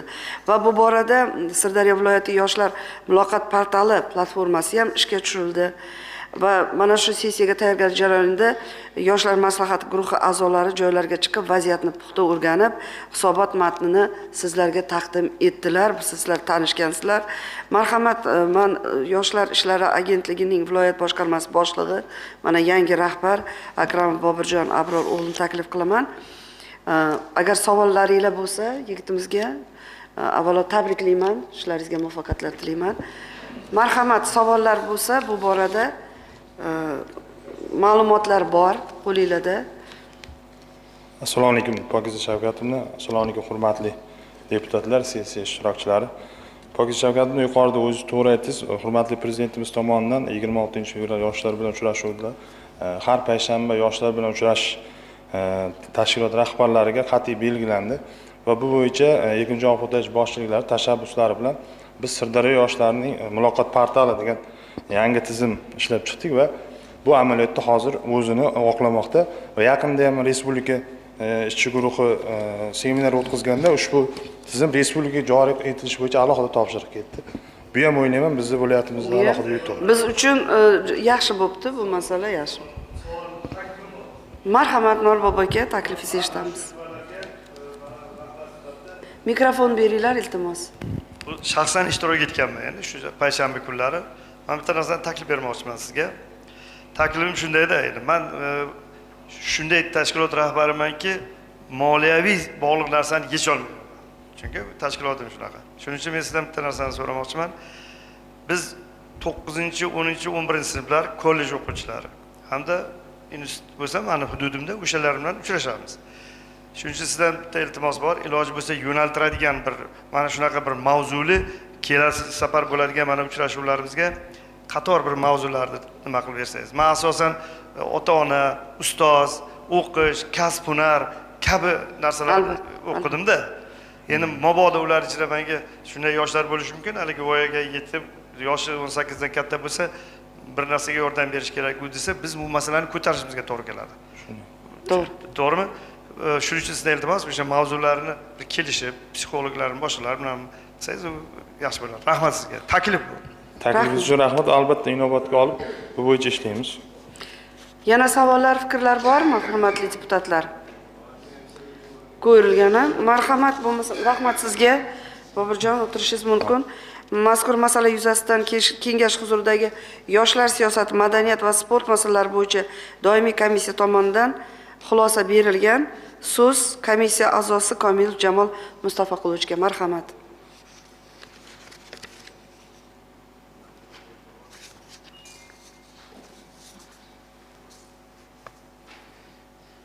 Assalomu alaykum, hurmatli sessiya ishtirokchilari.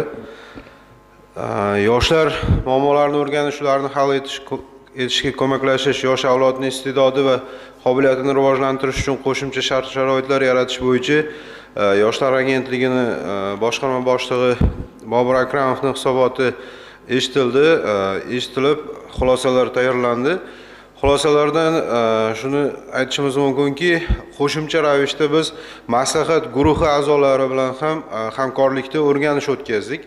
O'rganishlarda viloyatda nofaol yoshlar bilan ishlash tizimi yo'lga qo'yilmaganligi oqibatida ishsizlik mavjudligi, yoshlar o'rtasida 3 oy mobaynida 9 nafar yoshlar tomonidan 7 ta jinoyat sodir etilganlik holatlari va huquqbuzarlik holatlari hamda tadbirbozlik ko'payib ketganligi ta'kidlab o'tilgan o'rganishlar davomida. Shu asosda biz yoshlar o'rtasida ijtimoiy so'rovnoma, ya'ni anonim so'rovnoma o'tkazdik. So'rovnomada 2,5 mingga yaqin yoshlar ishtirok etishdi. Birinchi savollarimiz quyidagicha bo'ldi. Siz o'z hududingizda yoshlar yetakchisini taniysizmi degan mazmunda. Bunda yoshlarimiz tomonidan 63% ha degan bo'lsa, afsuski 37 nafari yo'q degan javobni bildirishgan. Siz ta'lim olayotgan muassasadagi yoshlar yetakchisini faoliyatini qanday baholaysiz deganda 66% yuqori darajada, 34% esa past darajada deb ma'lumot berishgan. Yoshlarning jinoyatchilikka qo'l urishiga ko'proq nima sabab bo'lyapti deb o'ylaysiz degan savolimizga ko'proq, ya'ni 23% oilaviy muhit degan bo'lsa, 20% ishsizlik, 15% psixologik muammolar, 12% esa boshqa sabablar deyilgan. Yoshlar hayotini yaxshilash, ularning qobiliyatlarini ro'yobga chiqarish uchun qanday o'zgarish qilish kerak degan savollarga esa 35% yoshlar bandligini ta'minlash masalasini aytgan bo'lsa, 30% ta'lim sifatini oshirish va qolgan 35% esa boshqa sabablarni keltirib o'tishgan. Umuman olib aytganda, deputatlar tomonidan mazkur komissiyada xulosa qilindi va xulosa nuqtai nazaridan viloyatdagi yoshlar siyosatini amalga oshirish borasida ijobiy natijalarga erishgan bo'lsa-da, ayrim yo'nalishlarda ishlarni yanada kuchaytirish zarurligini inobatga olib, boshqarma boshlig'i Akramovning hisobotini ma'lumot uchun qabul qilishni hamda boshqarma boshlig'i kamchiliklarni bartaraf etishda quyidagi takliflarni kiritib o'tyapmiz. Birinchidan, viloyatda nofaol yoshlar bilan ishlash tizimini yo'lga qo'yishimiz lozim deb, qo'yish kerak deb. Ikkinchisi esa ishsiz yoshlar bandligini ta'minlash borasidagi amaliy ishlarni salmog'ini oshirish kerak deb.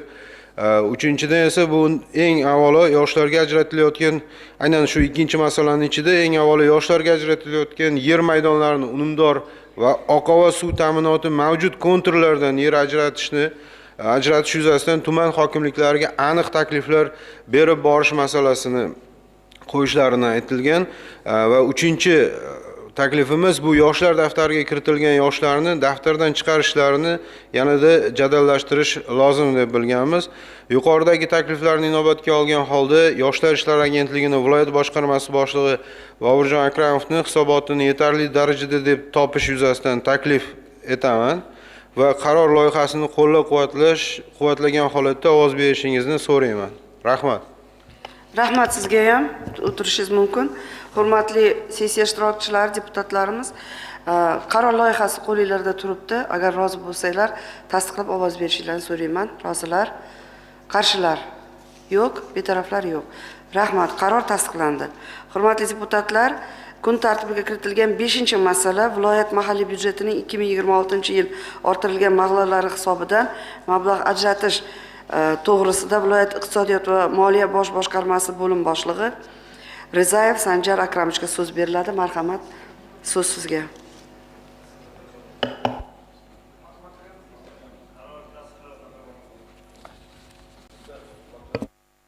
Hamma raqamlar qo'lingizda turibdi agar.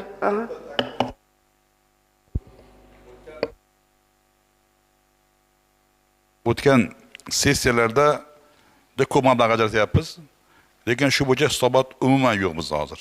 Men iltimos qilardim bugun sessiyaning qarori kiritishda, bugun mana shu qarorlar bizda bu hozir viloyat moliya boshqarmasining takliflari bor, hamma deputatlar qo'lida. Shu keyingi sessiyada bular shu keyingi 6 oyda qancha mablag' ajratgan bo'lsak, shu mablag'ni taqdimot qilib ko'rsatib bersin. Qani qaysi ishlatildi? Chunki bizdagi ma'lumot bo'yicha bu yerda 25%, 30% mablag' shunday ishlatilmay turibdi. Qimirlamay turibdi. Mana shu taklif bermoqchiman. Juda ham to'g'ri taklif. Rahmat. Sanjarbek, endi hozir raqamlar hammasi turibdi. Hammasi o'sha viloyatimizning ijtimoiy iqtisodiy rivojlanishiga qaratilgan yo'nalishlar, hammasi o'rganib chiqqanmiz. Doimiy komissiya nima deydi? O'rgandinglar, doimiy komissiyada ko'rib chiqdinglar, masala yo'q, to'g'rimi? Agar rozi bo'lsanglar, Sanjarbek, gapingiz yo'qmi? Yo'q, bitta anom bordi, ruxsat bersalaring. Abshokar aka to'g'ri aytdilar. Agar ruxsat bersalaring, tegishli bildirilganlarga asosan tegishli mutasaddi tashkilotlarga mablag' ajratilyapti. Jumladan 113 milliard erkin qoldiq mablag'lardan ajratildi. Agar keyingi xalq deputat kengashiga agar taqdimot qilayotgan bo'lsak, tegishli shu tashkilot mablag' ajratilgan tashkilotlarni ham shu Elyor aka bilan nov qilamiz, chaqirtirsak. Sababi maslahatlashinglarda bu ishni qilishimiz. Mablag'ni ularga ajratdik, hamma shu ajratilgan tashkilotlar ham bevosita shu ajratilgan mablag' nima sababdan ishlatilmadi, ishlatilganligi oydinlik kiritib olsak. Endi bitta narsa o'zi 1 so'm pul topishi o'zi bo'lmaydi bizning viloyatimizga, to'g'rimi? Lekin uni egallab olib ishlatmay qaysidir tashkilot bunga muhtoj. To'g'rimi? Ishlatmadimi? Bo'lmasam biz olaylikda o'sha muhtoj ishlataman degan tashkilotga olib beraylik, yo'naltirib beraylik. Juda ham to'g'ri masala ko'taryaptilar, Abshokar aka. Buni bir tahlilini qilib olaylik. Million pullar, milliard pullar albatta ishlatilmasdan tursa-yu boshqa joyda muhtojlik bo'lsa, bu ham to'g'ri emas. Shuning uchun ham Sanjarbek, mana ko'rib chiqinglar, bolalar bilan ishlanglar, kotibiyat bilan va tahlilini qilib, o'sha aynan o'sha pulni ushlab turib ishlatmagan tashkilotlarni mana muhokama qilaylik kelgusida. Tushunarli. Bormi yana fikrlar? Agar bo'lmasa, qo'lingizda qaror loyihasi turibdi. Rozi bo'lsanglar, tasdiqlab ovoz berishingizni so'rayman. Marhamat. Rahmat. Qarshilar yo'q, betaraflar yo'q. Rahmat. Sanjarbek. Hurmatli deputatlar, sessiya ishtirokchilari, kun tartibidagi so'nggi masala viloyatda 2026-yilda ko'chmas davlat ko'chmas mulkidan foydalanganlik uchun ijara to'lovining eng kam stavkalarini tasdiqlash to'g'risida berildi. Va bu bo'yicha qaror loyihasi sizlarning qo'lingizda turibdi. Agar savolinglar bo'lsa, marhamat, davlat mulki obyektlaridan samarali foydalanish markazining viloyat hududiy boshqarmasi boshlig'i Qurbonov Nurbek Isroilovich shutdalar. Savolinglar bo'lsa, marhamat beringlar. Bu yerda assalomu alaykum. Pokiza Shavkatovna, bular deputatlar. Bu yerda texnik xato ketgan. Xususiy tadbirkorlarga ofis narxi 72 ming bo'lgan o'tgan, bu yil 80 ming qilib belgilash kerak bo'lgan, 8 ming so'm bo'lib bitta 0 tushib qolgan. Keyin aloqa xizmatlari, ya'ni mana antena mashtalar qo'yilgan binolarga, davlat obyektlariga o'sha ijara stavkasi 107% belgilab qolingan. Moliya vazirligi bilan davlat aktivlari agentligi tomonidan ko'rib chiqilib, hozir tasdiqlanib kelindi u. O'sha tasdiqlangandan keyin ijara stavkasi 112% qilib kelingan antena mashtaniga o'zgardi. Qolgan hech qanaqa o'zgarish bo'lmadi. 30-dekabr kuni tasdiqlangan bu. Faqat shu ikkita texnik xato ketgani uchun o'zgartirish kiritildi. Qolgan hamma narsa shu ikkita bandda o'zgarish bo'lyapti. Ha, xuddi shunday.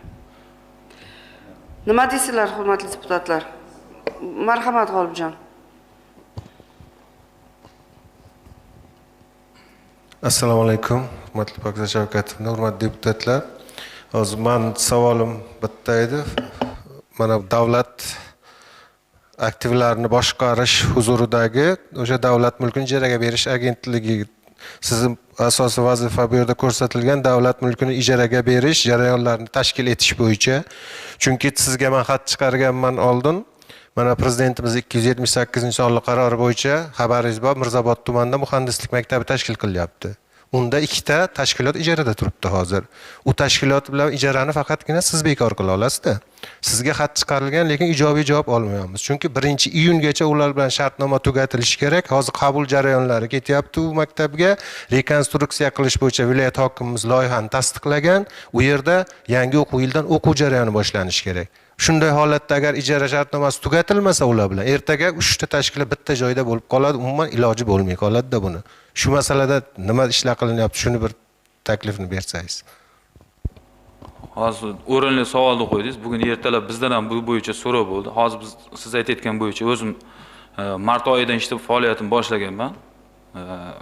Shu bu yil mart oyidan. Bugungi topshiriqdan ham ketdi. U yerda Buxoro instituti turibdi, xususiy va sizda bitta oshxonachimiz bor va undan tashqari antena mashtamiz bor. Antena mashta u texnik maydonda hech qanaqa sizga xalaqit bermaydi. Undan ijara haqi tushadi siz. Buxoro institutini chiqarish bo'yicha ular xabaringiz bor, birinchi akademik litsey, 4-mikrorayonda akademik litseyda olib foydalangan, ular joy-joy ko'chib borib, oxiri shu yergacha borishganda, u bo'yicha biz takliflar kiritganmiz, hozir ishlayapmiz. Boyaginday haqiqatan isbotlab chiqarishda ham odilona bugungi kunda sudlarimiz ham odilona chiqarib beryapti-da.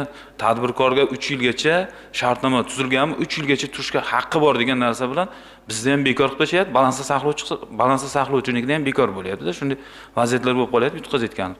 Hozir ular vaqtida to'lovini qilyapti. Bu bo'yicha respublikamiz bilan hamkorlikda ishlab, xudo xolasa u yerda bo'shatib beramiz baribir. Agar sizlarga o'sha ma'lum miqdordagi foydalanishga kerak bo'ladigan bo'lsa, har xonasini bo'shatirib beramiz ularni. Birgalikda hamkorlik. Buni qilish kerak, sababiki bitta endi bolalarimiz keladi, ertaga qabul bo'ladi. Bu ham ikkita tashkilot bitta bo'lib ertaga talashib boshqa u tadbirkorga ham yordam beringlar, bo'sh joylar ko'p-ku, bir joy topinglar, ular ham nima bo'lmasin, bular ham. Shuning uchun bu masalani bir Abshokir aka biz o'zimiz ham deputatlar bir ko'rib chiqaylik, hokimga taklifimizni beraylik, chunki erta ular alohida bo'lmasa bu joy, bu ham bitta katta bir nima bo'lyapti. Ya'ni bu prezidentimizning yangi loyihalari. Xuddi mana ijod prezident maktabiga o'xshagan bir katta bir muassasa bo'ladi bu. Endi tadbirkorni ham xafa qilishimiz kerak emas, unga ham yaxshi joy topib berishimiz kerak. Bu masalada o'zimiz ham shug'ullanib ko'raylik, yordam qilaylik. Rahmat. Bormi yana fikrlar? Mana bizga mangan şeyler ijara uchun joyim bor. O'zdan arbitran kelyapti, antena qo'yish. Shunda antena qo'ysa, ijara pulini siz nazoratdan qilishimiz kerak. O'zimiz Siz nodavlat notijorat tashkilotsiz. Siz o'zingiz to'g'ridan to'g'ri qilishga ham haqqingiz bor. Agarda siz o'sha hisoblash tartibida yoki undirishlarda sizga muammo bo'lmasin deydigan bo'lsangiz, biz unga javobgar bo'lamiz. Undirishiga, o'sha qo'yilgan hisob kitobiga biz javob beramiz. Agar mana xo'jalik hisobidagi tashkilot bo'ladimi, misol uchun yoki nodavlat notijorat tashkilotlari bo'ladigan bo'lsa, bu ma'lumot o'rnida aytaman. Bu ijara stavkasi eng kam stavkasi deb belgilangan. Shundan past ijaraga berish haqqi yo'q. Bu soliq sistemasida ham ishlab chiqiladi, davlat mulkiga nisbatan ham ishlab chiqariladi va xususiy tadbirkorlar uchun ham ishlab chiqilgan koeffitsiyentlar bor, ijara haqqilar bor, o'shanga asosan hisoblab chiqiladi. Bundan kam berishga mumkin emas. Narxi stavkasi o'zgaradi, koeffitsiyent o'zgarmaydi. Rahmat. Agar boshqa savollar bo'lmasa, qaror loyihalari qo'lingizda turibdi, hurmatli deputatlar, sizga ham rahmat ishtirokingiz uchun. Agar qanaqadir savollar tug'iladigan bo'lsa, hali shu yerdalar, bemalol gaplashib olishinglar mumkin. Marhamat, qaror loyihalarini tasdiqlab ovoz berishini so'rayman, rozilar. Qarshilar yo'q, betaraflar yo'q. Hurmatli sessiya ishtirokchilari, sessiyani yopishdan oldin barchangizni mana kirib kelayotgan hayit ayyomlari bilan va bugungi mana shu hammamiz ham o'quvchi bo'lganmiz, so'nggi qo'ng'iroq ayyom bilan mana prezidentimizga tabriklarni ertalab bolalarimizga o'qib berdik. Hammalarini mana shunday bir ayyomlar bilan tabriklayman. Ilohim yurtimiz tinch bo'lsin, osmonimiz musaffo bo'lsin, xalqimiz omon bo'lsin, farzandlarimiz sog' salomat bo'lishsin, bayramlarni yaxshi o'tkazib olinglar. Shuning bilan Xalq deputatlari viloyat kengashining navbatdagi 36-sessiyasini yopiq deb e'lon qilaman.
Rahmat, hammalarga sog' bo'ling.